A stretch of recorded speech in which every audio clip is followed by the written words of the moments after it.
Is there anybody better than Nina Turner?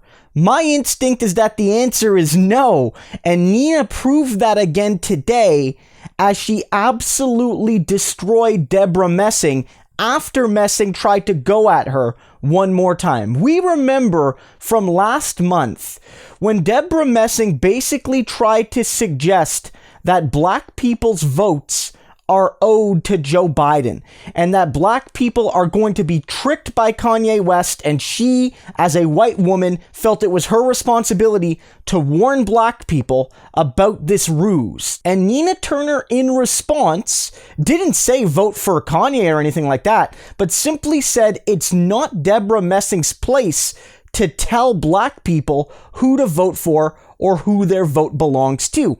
And in response to that, Deborah Messing tried to call the manager of black women. She tried to basically tattle on Nina Turner to Stacey Abrams, and Nina Turner took great offense to that, and rightfully so, saying, how dare you try to pit black women against one another because your guy isn't actually appealing to working class and marginalized people. Take that up with Joe Biden if people feel like they have to vote for Kanye West. And so Nina clearly won that debate, and it sort of died down a little bit. And today what happened was Deborah Messing shared a tweet of somebody suggesting that Kanye is running a clear spoiler campaign to help Donald Trump. And of course, all that information is in real flux. We can't be sure of anything about that right now. But what she tweeted was, anybody heard from Nina? And then Nina's response was crucial, where she simply said, I'm right here, Karen. And with that, the battle was over. Nina Turner, in 4 words basically, absolutely destroyed Deborah Messing, proving again that Nina Turner is a real one, and she doesn't take BS, and she's sharp as a tack, and she's going to defend progressive values and the rights of African Americans and of working class people against Hollywood elite liberal types that fundamentally don't care about black or working class people if they're not directly serving their political goals of electing elite corporate Democrats. And I think Nina here, in just a quick moment, absolutely dispatches this story, because from the beginning, there's been this effort to target women like Nina Turner and Brianna Joy Gray, progressive, bold, outspoken, unabashed black women that don't take anything from corporate Democrats or from the party elite that try to suggest that because, the corporate Democrats are where they are automatically entitled to the support of black people. And people like Brianna Joy Gray and Nina Turner have always been the enemy of these types, because simply by existing and by proving that there are leaders, there are black women, women of color, people of color leading progressive movements alongside people like Bernie Sanders, but also independent of Bernie as well, that as long as they exist, it pokes giant holes in the narrative that the left, the left in terms of the Bernie Sanders left,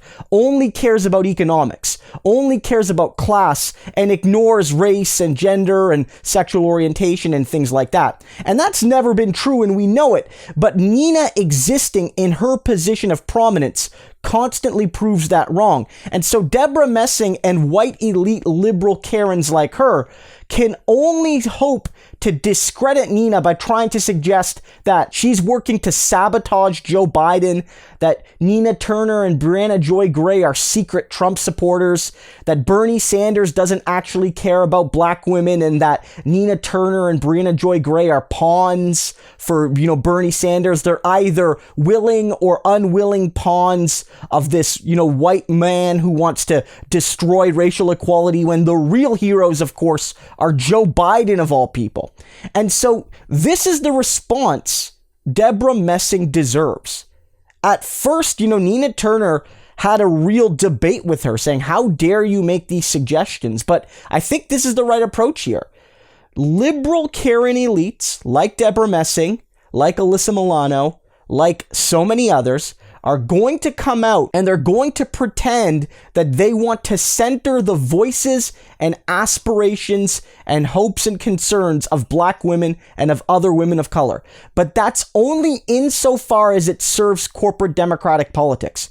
Mark my words, and we see it. Whenever a woman like Brianna Joy Gray or Nina Turner, and we're going to see it with Cori Bush because she is going to ruffle a ton of feathers in Washington and beyond it, whenever they make criticisms of the corporate elite, whenever they suggest that black people's votes are not the property of Joe Biden and the DNC, then they become the enemy. And then you see that it's never been about racial equality and solidarity. It's been about subordinating marginalized people to the political aspirations of the political, social, and economic elite. None of this is, of course, to say that voting for Donald Trump or Kanye West is the right thing to do.